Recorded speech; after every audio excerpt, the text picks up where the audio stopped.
Hello everyone, it's me Chevy from UniqueTutorials. Today in this video I'll show you how to remove audio from a video without using any third-party app in iPhone and iPad devices. So without further more delay, let's begin. So firstly just open the Photos application.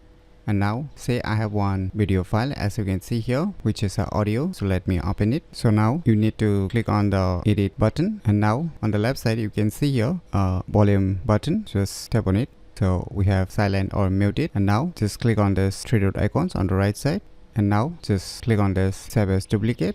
So you can see here the edited video. Now let us check if it has the audio or not. So let me try to open. So now you can see here the volume button is being grayed out. That means this edited video does not have any audio inside it. So finally we have removed audio from a video without using any third-party app in iPhone and iPad devices very easily. So if you never known about these cool tricks, then you should definitely give it a try. So if you find this video tutorial useful, please click on the thumbs like button, and if you're new to our channel, click on the subscribe button. And lastly, thanks for watching.